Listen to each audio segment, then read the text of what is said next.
அத்தியாயம் 81. சந்திரா, சந்திரா, நில்லு, உன்கிட்ட பேசணும். காசி சந்திரா பின்னே ஓடினான். அண்ணா, பேசுறதுக்கு ஒன்னும் இல்ல, வேண்டாம் ப்ளீஸ். சந்திரா, ஒரு நிமிஷம் நில்லுமா, நான் என்ன சொல்றேன்னு கேட்டுட்டு போமா கத்தினான். ஆனால் அவள் நிற்கவில்லை. நீ நினைக்கிற மாதிரி அவன் கிடையாது, அவன் மாறிட்டான். தயவு செஞ்சு நில்லுமா ப்ளீஸ்.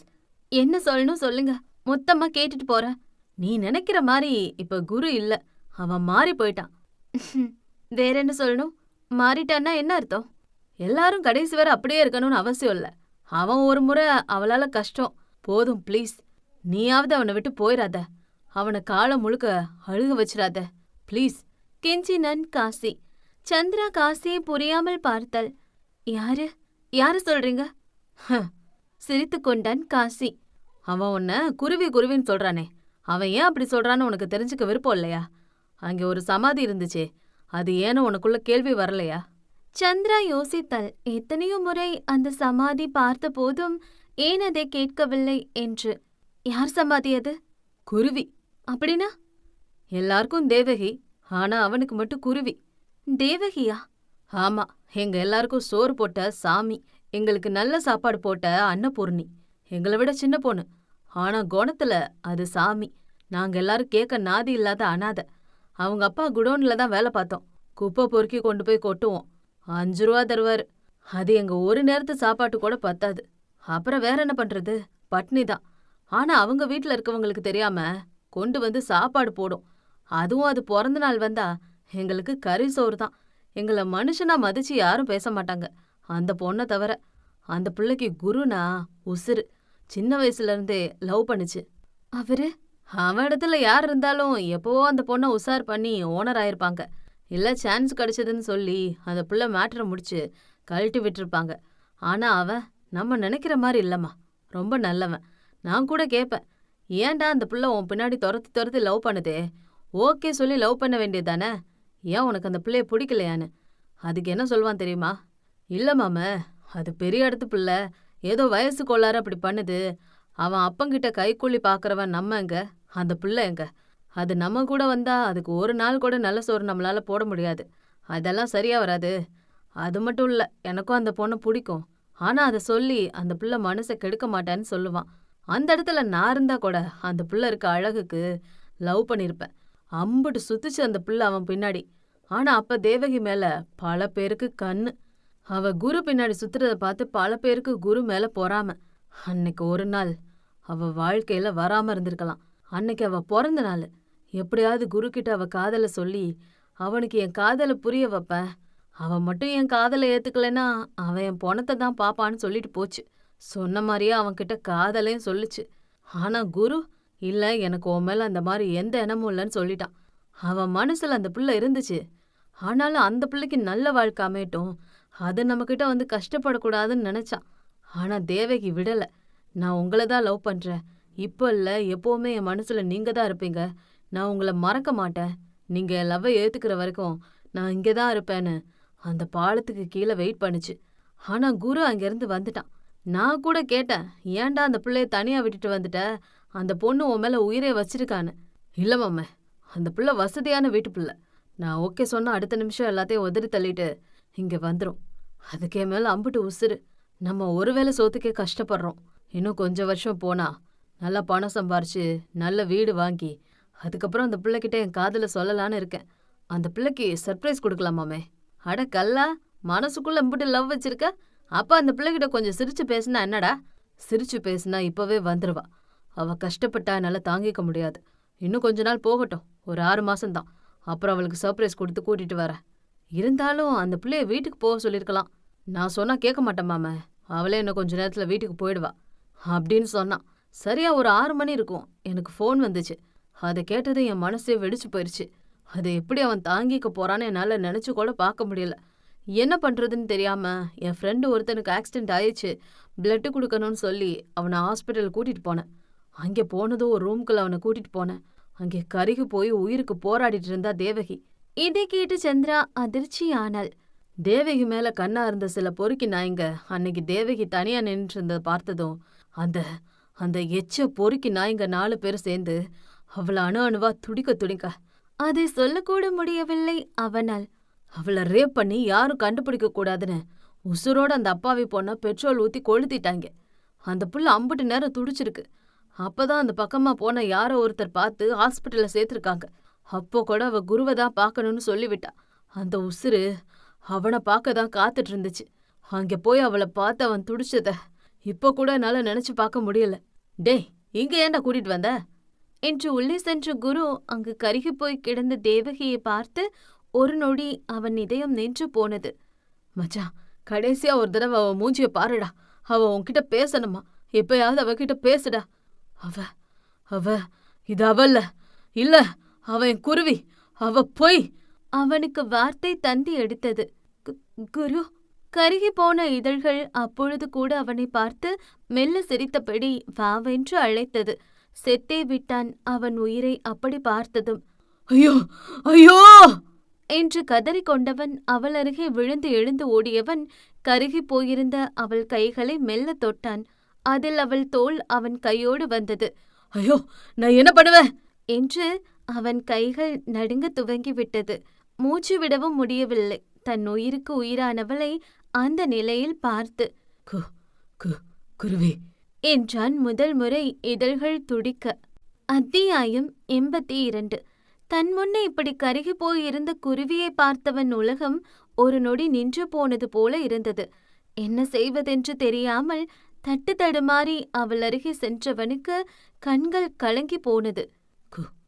குருவி என வார்த்தைகள் கூட வர மறுத்தது அவள் நிலை கண்டு. குரு. அவள் இதழ்கள் சிரமப்பட்டு அவனை அழைக்க துடித்து போனான் அவன். இந்த நிலையில் அவளை பார்த்தவன் செத்தே போனான். டே போடா, அவ கடைசியா ஒன்னதான் பார்க்கணும்னு சொன்னா. போய் இப்பயாவது அவகிட்ட பேசு, போ. காசி கலங்கிய கண்களுக்கு நடுவே சொன்னான். இல்ல, என்னால முடியாது. அவனால் முடியவில்லை. இப்ப கூட நீ அவகிட்ட பேசலனா கடைசி வரைக்கும் அவகிட்ட உன்னால பேச முடியுமா தெரியல. போடா போ. குரு, நீ ஏன் வரல? நீ வருவண்டா, நான் காத்துட்டு இருந்த. நீ வந்திருந்தா இப்படி ஆயிருக்காதே. அதை சொல்லும் போதே அவள் இதயத்தில் அத்தனை வலி. ஐயோ குருவி, என்ன மன்னிச்சிரு குருவி, தப்பு பண்ணிட்ட. நீ போயிடுவேன்னு நினைச்ச. சத்தியமா அப்படி நடக்கும்னு நான் நினைக்கலையே. நான் தான் தப்பு பண்ணிட்டேன். என் மேலதான் தப்பு என அவள் கருகி போயிருந்த கால்களை கட்டி கொண்டு கதறி அழுதான். வலிக்குதுடா, எரியுது குரு, என்ன கொல்ல சொல்லுடா, முடியலடா. பெண்ணவள் வலி பொறுக்க முடியாமல் கதறி அழுதாள். ஐயோ, அவள் வலி அவளை விட அவனையே அதிகம் கொன்றது. அந்த பொறுக்கிங்க உன் குருவி மேல கை வச்சிட்டானுங்க குரு. நான் கெட்டு போயிட்டேன் குரு, வலிக்குதுடா. பெண்ணவள் கண்ணீர் தடம் அவள் கண்ணம் நனைத்தது. ஐயோ இல்லடா, என் குருவி எப்பவுமே கெட்டு போனவ கிடையாது. அவ மனசளவுலையும் உடல்லையும் எப்பவுமே சுத்தமானவ. நீ என் குருவிடி. மெல்ல அவள் கன்னத்தை துடைத்து விட்டான். இப்ப கூட உனக்கு என்ன பிடிக்குமா? அதை கேட்கும் பொழுது அவள் கண்களிலோ அத்தனை வலி. இப்பதாண்டி உன்னை எனக்கு ரொம்ப பிடிக்குது. நீ எப்படி இருந்தாலும் எனக்கு உன்னை ரொம்ப பிடிக்கும். உனக்கு எதுவும் ஆகாது. நான் உன் கூட தான் இருக்கேன். இந்த முறை உன்னை விட்டுட்டு போக மாட்டேன். உன்னை விட மாட்டேன் குருவி. அத்தனை தூரம் கதறி அழுதான். எனக்காக அழுவுறியா? அந்த வலிக்கும் வேதனைக்கும் நடுவே அவன் தனக்காக அழுகிறான் என்பதே அவளுக்கு அத்தனை ஆனந்தம் தந்தது. உனக்கு ஒன்னும் ஆகாது குருவி, நான் இருக்க. அவள் கன்னத்தோடு கன்னம் வைத்து அவளுக்கு ஆறுதல் கூற முயற்சி செய்தான். என்னை விட்டு போக மாட்டல்ல? அத்தனை ஆசையுடன் அவள் கேட்ட அந்த ஒற்றை கேள்வி அவன் இதயத்தை கூறு போட்டது. போக மாட்ட குருவி. அவன் கலங்கிய கண்களை பார்த்து சொன்னான். நீ அழக்கூடாது என் குரு, அழக்கூடாது. அவ கெத்தா இருக்கணும். அவ எப்பவுமே தைரியமா இருக்கணும். எனக்காக சிரி குரு. எப்படி சிரிப்பு வரும் அவளை இந்த நிலையில் வைத்துக்கொண்டு? ஆனால் சிரித்தான் அவளுக்காக. அழுகையுடன் கூடிய கண்ணீர், அது அவளுக்காக. நீ எப்பவுமே சந்தோஷமா இருக்கணும். நான் உன் கூட தாண்டா இருப்ப கடைசியா. அப்படி சொல்லாத. அது என்ன கடைசியா? உனக்கு ஒன்னும் ஆகாது. நீ நல்லா இருப்ப. ஒன்னும் ஆகாது குருவி. அந்த வார்த்தையை கூட அவனால் ஏத்துக்கொள்ள முடியவில்லை. சொல்லு, நீ என்ன லவ் பண்றியா? அவள் விழி ஓரம் கண்ணீர் துளி கசிந்து கொண்டிருக்க கடைசியாய் அந்த 3 வார்த்தைக்காக அவனிடம் வேண்டி நின்றாள் பெண்ணவள். அவள் பல்ஸ் வேகமாய் குறைந்து கொண்டிருந்தது. ஐயோ ஐயோ டாக்டர் வாங்க, கதறினான் காசி. நீ நீ சொல்ல என்ன லவ் பண்ணியா? மூச்சு விடவே சிரமம் கொண்ட போதும் அவள் விழிகள் அவனை விட்டு நகரவில்லை. அந்த ஒற்றை வார்த்தைக்காக கடைசி தருணத்தில் ஏங்கி நின்றது. குரு அவள் கண்களையே பார்த்தான். இருவரின் விழிகளும் ஒரு சேர சங்கமித்த நேரம், நான் உன்ன, அவ்வளவுதான். அவன் வார்த்தை அப்படியே நின்றது. அங்கே அவள் இதய துடிப்பு நின்று கடைசியாய் அவள் கண்கள் இவனை பார்த்தபடி, அவள் இதழ்கள் சிரித்தபடி அவள் உயிர் பிரிந்து போனதைக் கண்டு குருவின் கண்களிலிருந்து கண்ணீர் துளி அவள் கைகளில் பட்டு தெறிக்க, குரு, குருவே என்ன பாரு குருவே, அவள் கன்னம் தட்டினான். அவளிடம் எந்த பதிலும் இல்லை. அவள் உயிர் இந்த மண்ணுலகம் விட்டு பிரிந்தது. காசி டாக்டருடன் அந்த அறைக்குள் நுழைந்தான். காசி இங்க பாருடா, அவ எதுவும் பேச மாட்டேங்கிறா, என்னாச்சுன்னு தெரியல. குரு பிரமை பிடித்தவன் போல நண்பன் கைகளை பிடித்து கொண்டு திரும்ப திரும்ப அதையே சொல்லிக் கொண்டிருந்தான். டாக்டர் அவளை பரிசோதித்துவிட்டு தலையாட்டினார். ஷீஸ் கான், அவங்க இறந்துட்டாங்க என சொன்ன நொடி அவன் அவர் சட்டையினை பிடித்து மேலே தூக்கிவிட்டான் குரு. உனக்கு எவ்வளவு தைரியம் இருந்தா என் குருவி செத்து போயிட்டான்னு சொல்லுவ? அவன் கண்களில் அத்தனை கோபம். வாட் த ஹெல், என்னங்க பண்றாரு வர? கீழே விட சொல்லுங்க. அவங்க இறந்துட்டாங்க, அதைத்தான் நான் சொல்ல முடியும். ஏன் மாத்தி சொல்லணும்? டாக்டர் பயந்து போனார். டே குரு, என்னடா பண்ற? அவர் கீழே விடுடா, காசி கத்தினான். டேய், அவளுக்கு ஒன்னும் ஆகாது, அவள் நல்லாதான் இருப்பா, அவளை பேச சொல்லு, பேச சொல்லுடா என்றவன் அவள் கன்னம் பற்றி அழுதான். குருவி, உன் குரு வந்திருக்க பாரு, இவங்க என்னென்னமோ சொல்றாங்க, நீ என்னை விட்டு போயிட்டேன்னு சொல்றாங்க. உனக்கு எதுவும் ஆகாது, என்ன பாரு குருவி, என்னை விட்டு போயிடாத. எனக்குன்னு யாருமே இல்லடி, நான் ஒரு அனாதை. ஆனா உன்னை பார்த்த அப்புறம்தான் எனக்குன்னு எனக்காக ஒரு உறவு இருக்குன்னு சந்தோஷப்பட்டேன். நான் உன்னை விட்டுட்டு வந்திருக்க கூடாது, தப்புதான், கோபம் வந்து ஆடி. ஆனா என்னை திரும்பவும் அனாதாக்கிட்டு போகாத குருவி, எனக்கு யாரும் இல்லடி. நான் நம்மளுக்காக ஒரு இடம் வாங்கியிருக்கேன், அங்கே வீடு கட்டி உன்னை கூட்டிட்டு போய் என் காதலை சொல்லணும்னு நினைச்சேன். மற்றபடி உன்னை எனக்கு ரொம்ப பிடிக்கும்டி, நீ என் உசுறு, நீ என் தேவதை. என்னை விட்டு போகாத, கண்ணு முழிச்சு பாருடி குருவி, என்னை பாருடி. காசி, அவளை பேச சொல்லுடா. காசிக்கும் துக்கம் தொண்டையை அடைத்தது. குரு, அவ போயிட்டா. காசிக்கும் கண்ணீர் கண்ணம் நனைத்தது. இல்ல, அவ என்னை விட்டு போக மாட்டா, உனக்கு தெரியாது. அவளுக்கு என் மேல பாசம் அதிகம். எப்பவுமே எனக்காக மட்டும் ஒழிச்சு அவ முட்டை கறியெல்லாம் கொண்டு வருவா. என் மேல அவளுக்கு அம்புட்டு பாசம். எனக்கு வயிறு நிறைய சோறு போட்ட அன்னபூர்ணி அவ. பாசத்துல அவ என் அம்மா. அவ எப்படி என்னை விட்டுட்டு போவா? அதெல்லாம் போக மாட்டா. குருவி, நீ கேட்டல்ல என்ன லவ் பண்றியான்னு, இப்ப சொல்ற கேளுடி. நான் உன்னை லவ் பண்றேன்டி, உசுருக்கு உசுரா லவ் பண்றேன்டி. இப்ப கேளுடி குருவி, கடைசியா பாருடி. எப்பவுமே ஆசையா சொல்லுவியே குருன்னு, ஒரே ஒரு தடவை சொல்லுடி. அவள் கண்ணத்தோடு கன்னம் வைத்து கண்ணீர் விட்டு கதறி அழுதவனை அந்த மருத்துவமனையை கண்கள் கலங்க பார்த்தது. அத்தியாயம் 83.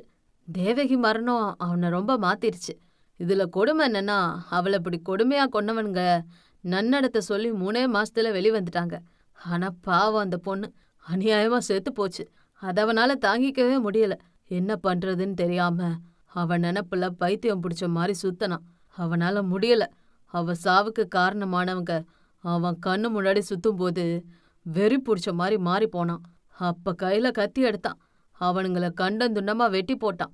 அவளுக்காக எடுத்த கத்தி அதுக்கப்புறம் அவனை விடவே இல்லை. அவனை பிடிச்சிக்குச்சு. அதுக்கப்புறம் இருந்த கொஞ்சம் இறக்கமும் இல்லாம போச்சு. அதுக்கு முன்னாடி வர அவன் அப்படி இல்லம்மா. அவன் இறப்பு அவனை சுத்தமா மாத்திருச்சு. அவன் நினப்பு அவனை ரொம்ப வதைக்கவும் அதை தாங்க முடியாம போதைக்கு அடிமை ஆனான். அவனை மிருகமா மாத்திக்கிட்டான். அவனே சுத்தமா மாறி போனான். அந்த அளவுக்கு அவ இறப்பு அவனை மாத்துச்சு.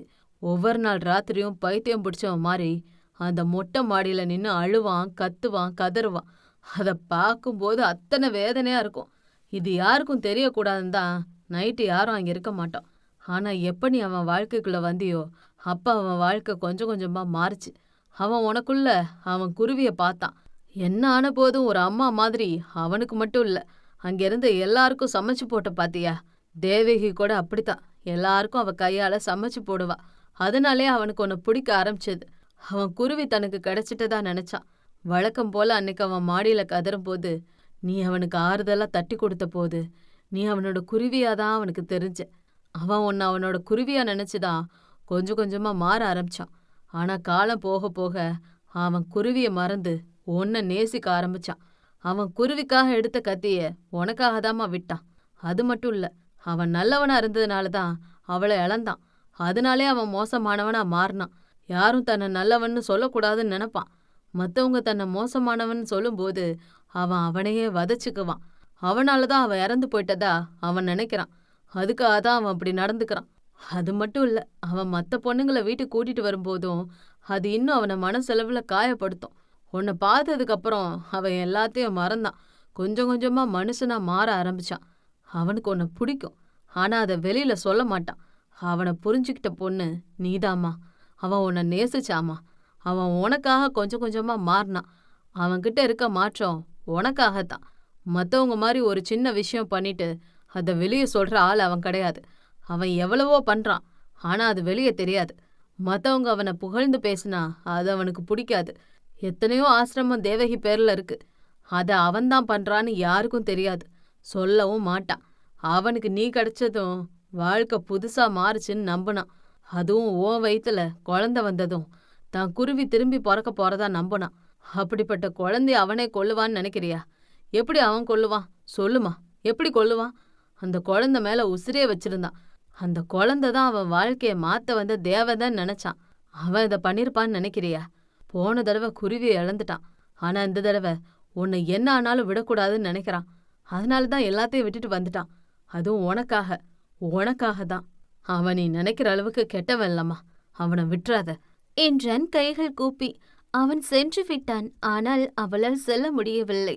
இவ்வளவு நேரம் தேங்கியிருந்த கண்ணீர் துளி இப்போது அவள் கன்னத்தில் பட்டு தெரித்தது. உதட்டை கடித்து அழுகையை கட்டுப்படுத்தியவள் கலங்கிய கண்ணீரை மறைக்க பெரும் பாடுபட்டாள். கைகள் அவள் இடையே தழுவி கொண்டது.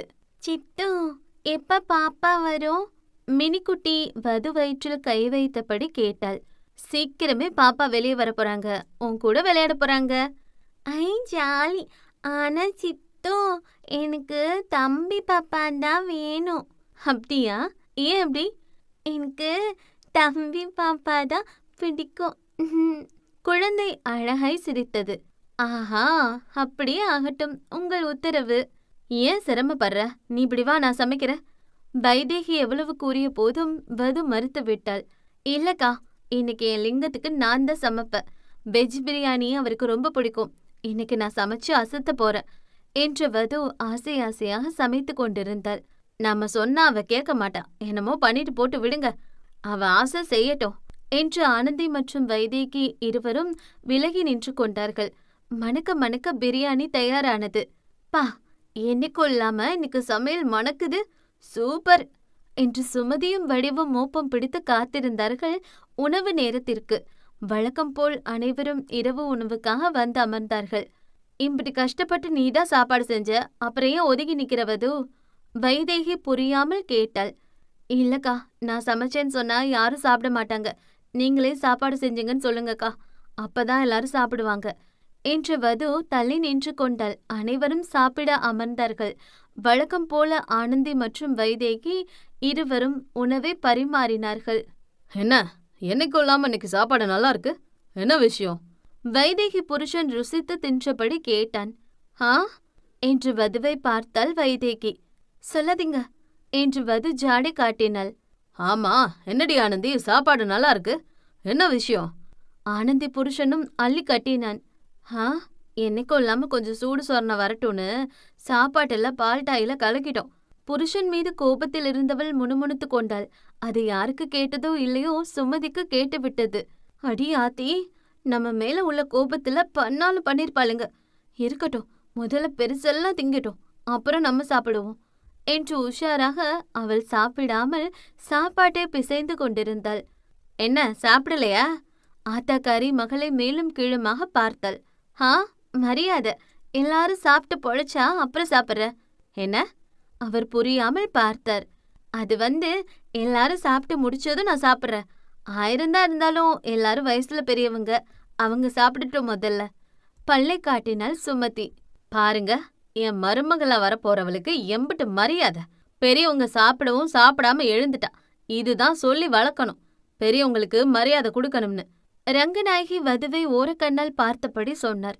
இப்பொழுது லிங்கம் வந்து அமர்ந்தான். வது அவன் வயிறார சாப்பிட வேண்டும் என்று தூரம் நின்று அவன் சாப்பிடுவதை ஆசையாக பார்த்து கொண்டிருந்தாள். லிங்கமும் அள்ளி உண்டான். என்ன நீ, சாப்பாடு இன்னைக்கு ரொம்ப அருமையா இருக்கு, ரொம்ப வித்தியாசமா இருக்கு. நான் இதுவரை இந்த மாதிரி சாப்பிட்டதில்லையே. லிங்கம் 2 வாய் எடுத்து வைத்தபடி சொன்னான். ஆனந்தியும் வைதேகியும் வது முகம் பார்த்தார்கள். இன்னைக்கு ரொம்ப பாசத்தோடு செஞ்சது தம்பி, அதுதான் சாப்பாட்டுல டேஸ்ட் அதிகம் என்றனர் நாசுக்கான புன்னகையுடன். அனைவரும் உண்டு கொண்டிருந்த சமயத்தில் மினிக்குட்டி ஓடி வந்து லிங்கம் அருகே, சித்தா எனக்கா ஊட்டு என்றது ஆசையாய். ஹேய், பெரியவங்க சாப்பிடும்போது இது என்ன பழக்கம்? போய் உன் அம்மா ஊட்ட சொல்லு. சுமதி குழந்தையை திட்டிவிட்டாள். அவளை முறைத்து பார்த்த லிங்கமோ, சின்ன குழந்தைகிட்ட அப்படிதான் பேசுவியா, அறிவில்ல என்று பட்டென்று கோபம் கொண்டான். நீயா காட்டு தங்கம் என்று குழந்தைக்கு ஊட்டி விட்டான் ஆசையுடன். ஆ, சித்து பண்ணு பிரியாணி டேஸ்ட்பா என்று குழந்தையோ 3 விரலையும் மடக்கி சூப்பர் என்று வதுவை நோக்கி கை காட்டியது. என்ன என்று அனைவரும் வதுவை பார்த்தனர். சாப்பாட்டிலிருந்து கையை எடுத்த லிங்கமோ, தங்கம் சாப்பாடு யார் செஞ்சது என குழந்தையிடம் விசாரித்தான். நான் தான் தம்பி, வைதேகி முந்திக் கொண்டு சொன்னார். அனே, நீங்க கொஞ்சம் அமைதியா இருங்க என்றவன் குழந்தை பக்கம் திரும்பினான். தங்கம் நீங்க சொல்லுங்க, சாப்பாடு யார் பண்ணது? சித்துதா என்று வதுவை நோக்கி கை காட்ட சாப்பாட்டிலிருந்து கையை எடுத்து விட்டான் லிங்கம். அத்தியாயம் 84. லிங்கம் சாப்பிடாமல் எழுந்து விடவும் வதுவுக்கு என்னவோ போல் ஆகிவிட்டது. அவன் எழுந்ததும் சாப்பிட்டு கொண்டிருந்த எல்லோரும் என்னவென்பது போல் அவனை பார்த்தனர். எனக்கு பசிக்கல, வெளியில கொஞ்சம் வேலை இருக்கு, நான் போறேன் என அப்படியே சாப்பிடாமல் அங்கிருந்து எழுந்து சென்றான். ஏப்பா, இதை சாப்பிட வேண்டாம், வேற சாப்பாடு வைக்க சொல்றேன், அதை சாப்பிடுப்பா ரங்கநாயகி மகனிடம் கெஞ்சினார். இல்லம்மா, எனக்கு பசி இல்ல என்றவன் அப்படியே எழுந்து சென்றான். வது முகம் தொங்கி போனது. அடியே, உனக்கு இப்ப நிம்மதியா? இப்ப நிம்மதியான்னு கேக்குறேன். அன்னைக்கு என்ன சொன்ன? நீ சமயக்கட்டு பக்கம் போகக்கூடாது, எதுவும் செய்யக்கூடாதுன்னு சொன்ன தானே? பாவம், என் புள்ள பசின்னு வந்தான், ஆனா சாப்பிடாமலே எழுந்து போயிட்டான். இவ வந்ததுல இருந்து என் பையன் நிம்மதி கொஞ்சம் கொஞ்சமா போச்சு என்று வாய்க்கு வந்தபடி கத்திவிட்டு ரங்கநாயகியும் எழுந்து சென்றார். சரி, அவங்க போனா போயிட்டு போறாங்க, நமக்கு சோறுதான் முக்கியம் என்று மற்றவர்கள் அதை சாப்பிட போன நேரம், நானும் என் பிள்ளையும் சாப்பிடாம வேற யாராவது இந்த சோர்ல கை வச்சா எவனும் இந்த வீட்டுல இருக்க முடியாது, சொல்லிட்டேன். ரங்கநாயகி போன போக்கில் ஒரு குண்டை போட்டுவிட்டு சென்றார். போச்சா, இவனுங்க கோபத்தை ரோஷத்தை எல்லாம் சோத்துலதான் காட்டுவானுங்க போலயே என்று ஆசையாய் அந்த பிரியாணியை பார்த்தார்கள் அனைவரும். ஆமாமா, மனுஷன் திம்மான அந்த சோற நாய் கூட தீங்காது என்று மனசே இல்லாமல் சொன்னாலும் கடைசியில் அந்த கையில் இருந்த ஒரு வாய் சோறினை ஆனந்தி புருஷன் வாயில் போட போனான். என்ன, இப்பதானே சொன்னீங்க அந்த சோற நாய் கூட திங்காதுன்னு? நாய் கூட திங்காத சோத்தை நீங்க எதுக்கு திங்க போறீங்க? அதையும் அப்படியே போட்டுட்டு போங்க என்று ஆனந்தி கணவன் கையை பிடித்து கொண்டாள்.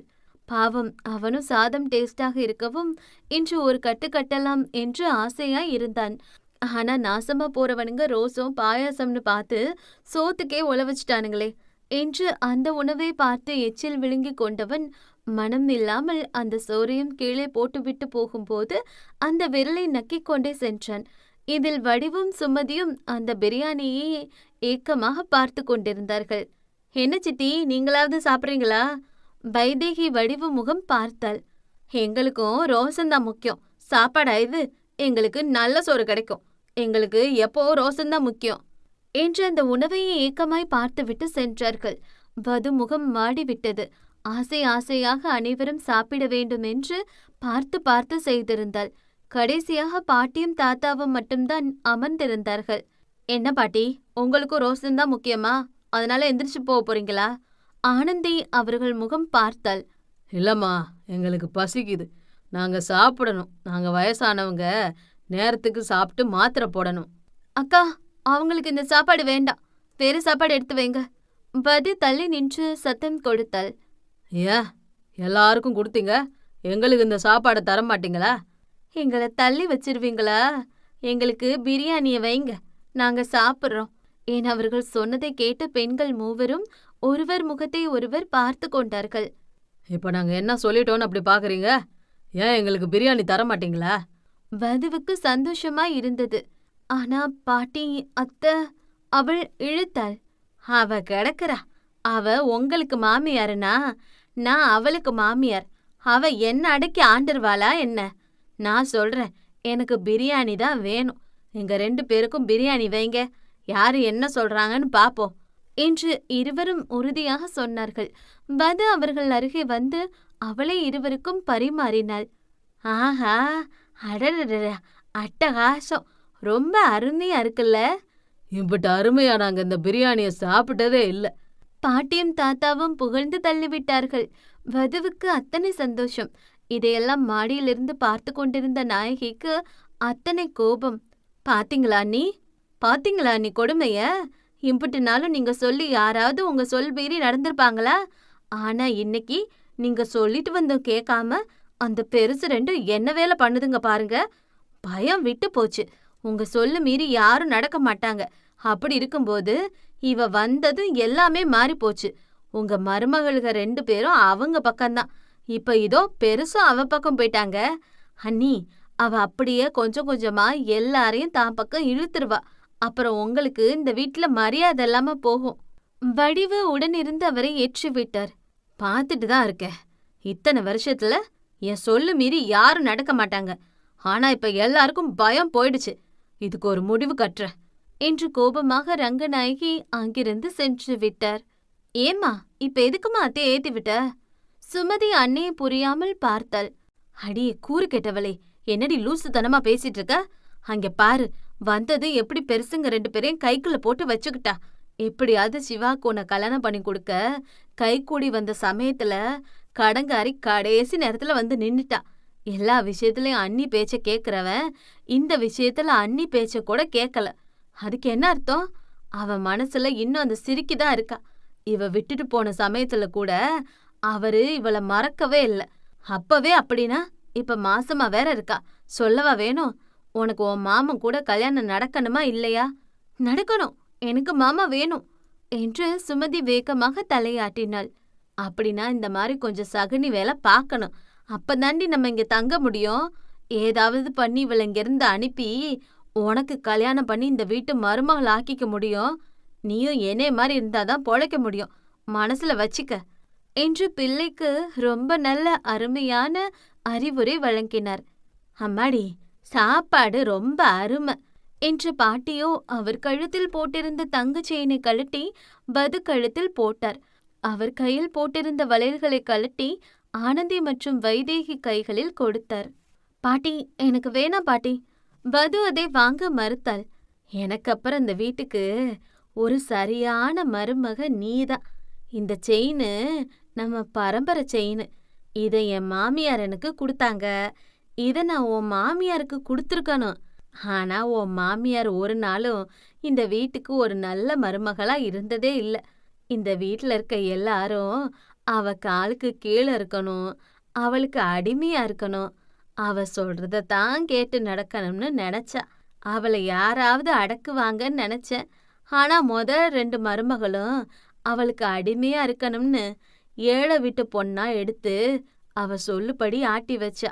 ஆனா எல்லா நேரமும் நம்ம நினைச்சபடியே நடக்காது. அதுதான் கடவுள் 3ஆவதா மருமகளா ஓ மூலமா அவளை அடக்க உன்னை கூட்டிட்டு வந்திருக்காரு. ரங்கநாயகி எதிர்த்து நின்ன ஆளு நீதான். எனக்கு உன்னை பார்க்கும்போது ஆச்சரியமா இருக்கும். நீதான் இந்த வீட்டை எடுத்து நடத்த சரியான ஆளு. அந்த ரங்கநாயகி கொட்டத்தை அடக்க போற ஆளும் நீதான். பாட்டி சொன்னதை கேட்டு ஆனந்தியும் வைதேகியும் கூட தலையாட்டினார்கள்.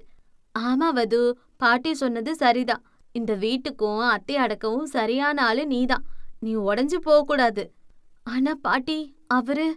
வது தயங்கினாள். இங்க பாரு, என் பேராண்டி எடுத்து வளர்த்தவ நான். மூத்தவனுங்க 2 பேரும் அவங்க அம்மா கைப்பில்ல. அவங்க அம்மா பேச்சுக்கு ஆடக்கூடியவனுங்க. ஆனா என் கடைசி பேராண்டி அப்படி கிடையாது. அவன் சுய புத்தி உள்ளவன். அவன் உன் மேல உசிரையா வச்சிருக்கான் தாயி.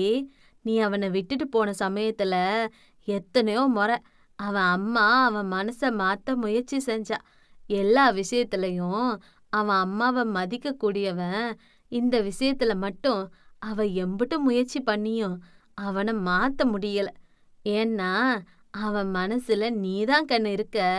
அவன் இந்த ஜென்மத்துல உன்னை தவிர எந்த பொண்ணையும் பார்க்க மாட்டான். அவன் ஒரு பொண்ணை பார்த்து ஆசைப்பட்டதுன்னா அது நீ மட்டும்தான். அவன் உன்னைய விரும்புறான், ஆனா கொஞ்சம் கோவமா இருக்கேன். சும்மாவே உன்னை விடக்கூடாதுன்னு நினைக்கிறவன், அவன் உசுரு வாரிசு உன் வயித்துல இருக்குன்னு தெரிஞ்சும் உன்னை விட்டு கொடுப்பான்னு நினைக்கிறியா? இந்த முறை நீயா போனாலும் கூட அவன் விட மாட்டான். பாட்டி அத்தனை உறுதியா சொன்னார்.